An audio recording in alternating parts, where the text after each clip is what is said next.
Welcome to this week's lecture on the impact of technology on society, with a focus on media technology and the ethical considerations it brings. We live in a digital world where technology permeates our daily lives. Media technology has transformed us from passive consumers into active content creators, raising questions about whether these advancements empower us or make us overly reliant. Digital media has indeed reshaped our communication habits, often replacing voice calls with texts and videos. This shift reflects our growing reliance on online platforms for interaction. As we navigate the digital landscape, ethical questions arise. We must consider how technology affects our behavior and relationships, emphasizing the importance of transparency and accountability. Technological determinism suggests that technology shapes our social values and behaviors. We must critically examine how these tools influence our lives and what values they promote. Consider our dependence on smartphones for a minute. While they offer convenience, they also clash with safety values, especially seen in the alarming statistics on distracted driving.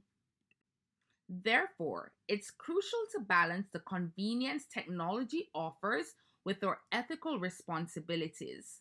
We must recognize our role in shaping how these tools are used in society. In discussing the human as a technological being, we must consider Martin Heidegger's idea that technology is more than just tools and processes. It reflects a way of thinking. Heidegger encourages us to think about how our dependence on technology influences our view of life. He compares two Greek ideas, techne, which means craftsmanship, and poiesis, which refers to creative production. This distinction shows how our relationship with nature has changed from something essential to our lives into just a resource to use. Heidegger believes that practical view limits our freedom and reduces our ability to truly appreciate the world around us. Now, let's unpack the commercial soul of the digital world. The internet, while celebrated for its potential to connect and empower, is predominantly a commercial enterprise. Companies like Google and Facebook thrive on the personal data we unwittingly provide in exchange for free services. This relationship raises critical questions about our privacy and control over personal information. Are we comfortable trading our data for convenience? As concerns grow regarding the exploitation of our digital footprints, regulatory bodies like the Federal Trade Commission are stepping in to protect consumer rights, emphasizing the need for transparency and accountability in data practices. Now, let's talk about privacy and the value of forgetting. The story of Stacy Snyder serves as a poignant reminder of the consequences our online actions can have. In an age where our digital lives are permanently archived, we face ethical dilemmas surrounding privacy and identity. Mayor Schoeneberger advocates for a right to oblivion, stressing the importance of allowing individuals to move beyond their past. This is crucial not just for personal growth, but also for societal forgiveness. Without mechanisms for forgetting, our digital identities can confine us, undermining the very essence of human evolution and the possibility of reinvention. And what of online comments? The rise of digital platforms has transformed how we engage in public discourse, often in ways that undermine civility.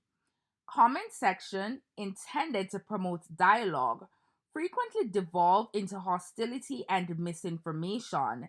This creates a dilemma for news organizations, as seen in the case of the Concord Monitor, which had to shut down comments due to inappropriate behavior. Balancing the promotion of open dialogue with the need for respectful engagement is essential as we navigate this complex landscape. We must cultivate environments that encourage constructive criticism over divisive rhetoric. In the wake of major events such as school shootings or natural disasters, social media often provides a parallel narrative that complements traditional news reporting. On one hand, platforms like Reddit and X facilitate rapid information sharing, allowing eyewitnesses to contribute valuable insights and images long before journalists arrive on the scene. However, this same speed can lead to chaos, as we saw during the 2013 Boston Marathon bombings. While the FBI sought public assistance by releasing images of the suspects, the social media frenzy that followed contributed to wrongful targeting of innocent individuals.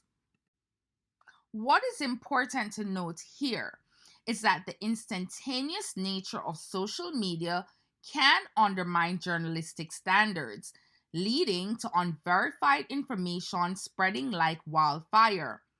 While platforms provide a space for public engagement, they also bear responsibility for the consequences of misinformation. As Eric Martin, Reddit's general manager, admitted, their platform's design can inadvertently foster reckless speculation and witch hunts, resulting in harmful consequences for innocent individuals.